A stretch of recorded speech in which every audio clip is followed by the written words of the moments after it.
संस्कृत व्याकरण के शिक्षण से संबंधित कालांश में आप सबका स्वागत है। आज हम संज्ञा प्रकरण के पंचम सूत्र से पढ़ना प्रारंभ करेंगे। कल तक हमने संज्ञा प्रकरण के 4 सूत्रों का अध्ययन कर लिया था। संज्ञा प्रकरण का 5वां सूत्र है उ कालोज ह्रस्व दीर्घ प्लुतः। सूत्र का पदच्छेद करते हैं। उ कालय अच ह्रस्व दीर्घ प्लुतः। सूत्र का नीचे दी गई संस्कृत वृत्ति के आधार पर अर्थ करेंगे। उश्च ऊश्च ऊश्च वह वाम कालैव कालो यस्य सोच क्रमात् ह्रस्व दीर्घ प्लुत संज्ञः स्यात् स प्रत्येकम उदात्तादि भेदेन त्रिधा। यहाँ सोच में संधि विच्छेद करेंगे स अच।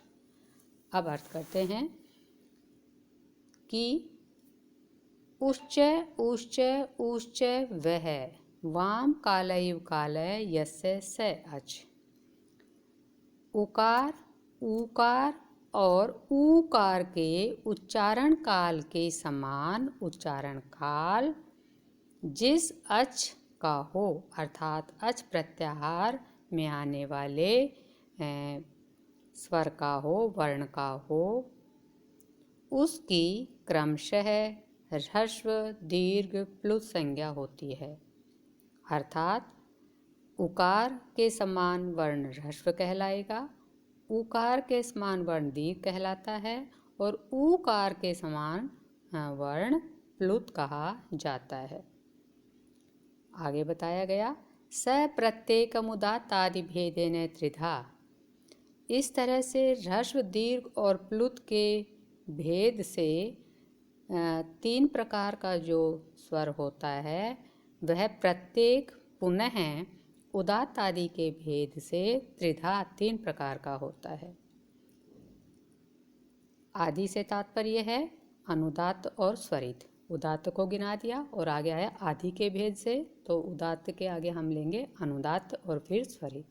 अतः यहाँ तक पाणिनि ने अच के कितने भेद बताए? पहले 3। किसके आधार पर? उस स्वर को उच्चारण करने में लगने वाले काल के आधार पर। जिस स्वर को उच्चारण करने में 1 मात्रा का समय लगे वह है ह्रस्व, द्विमात्रिक, दीर्घ और त्रिमात्रिक समय वाला अच प्लुत कहा गया है। यहाँ एक जिज्ञासा हो सकती है कि वर्ण समाम्नाय में पहले अ आता है, ए को छोड़कर यहाँ उ का उदाहरण क्यों दिया गया? तो इसका उत्तर यह है कि लौकिक जीवन में मुर्गे के शब्द कु कु कु, इसमें तीनों जो स्वर के रूप हैं वो प्रसिद्ध हैं।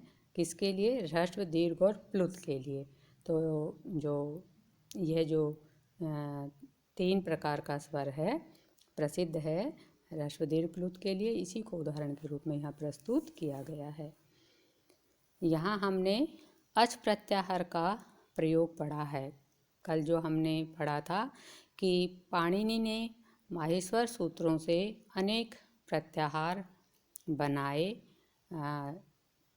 जिनका प्रयोग आगे के सूत्रों में किया है। तो उसी का प्रयोग हमने यहाँ इस सूत्र में देखा कि अलग से ये न कहकर अ, ई, उ, री, री, ए, ओ, ऐ, औ एक साथ क्या कह दिया? समस्त जो स्वर वर्ण है उनको कहा अच, ऐसे लेकर च तक सब आ गए इसके अंदर। इस तरह से पाणिनि ने जो है समूह में बहुत संक्षेप में वर्णों को प्रत्याहार के माध्यम से प्रयोग किया है। तो हमने आज अच प्रत्याहार का प्रयोग यहाँ सीख लिया जिसमें सभी स्वर आ जाते हैं। अगला सूत्र है उच्चैरुदात्तः।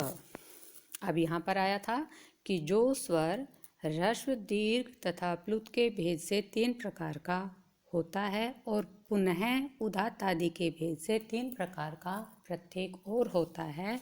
तो अब आगे बताते हैं कि उदात्त, अनुदात्त और स्वरित कहा किसे जाता है। तो पहले उदात्त का लक्षण बताया जा रहा है। उच्चैरुदात्तः, नीचे इसकी संस्कृत वृत्ति लिखी हुई है।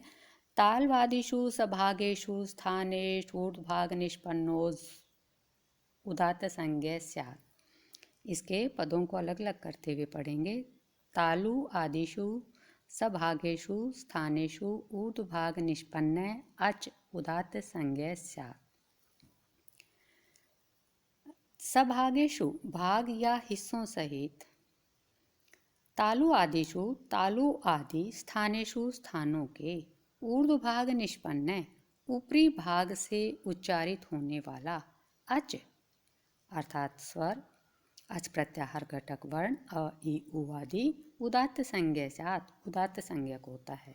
अर्थात ऐसा अच जो भाग या अवयव सहित तालु आदि स्थानों के ऊपर के भाग से उच्चारित होता है, उसे उदात्त कहा जाता है।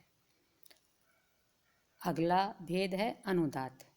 अनुदात्त का लक्षण बताया जा रहा है। नीचैर अनुदात्त, संस्कृत वृत्ति में जो लिखा है उसे पढ़ते हैं। तालवादिषु सभागेषु स्थानेषु अधोभागे निष्पन्नोज अनुदात्त संज्ञा स्यात्। तालवादिषु सभागेषु स्थानेषु अधोभागे निष्पन्न अच अनुदात्त संज्ञा स्यात्। यह ऊपर वाले का ठीक विपरीत लक्षण है। उदात्त वह होता है जो तालु आदि जो उच्चारण के स्थान हैं इनके ऊपर के भागों से बोला जाता है। तो अनुदात्त कौन सा होगा? जो तालु आदि स्थानों के नीचे के भाग से बोला जाएगा। वही लक्षण में है कि सभागेषु, जैसा पहले हमने अर्थ किया था, भाग या अवयव सहित तालु आदिषु, तालु आदि। स्थानेषु, स्थानों के। अधोभागे, केवल यह भेद है, नीचे के भाग से निष्पन्न उच्चारित होने वाला अच अनुदात्त संज्ञा साथ अनुदात्त संज्ञक होता है।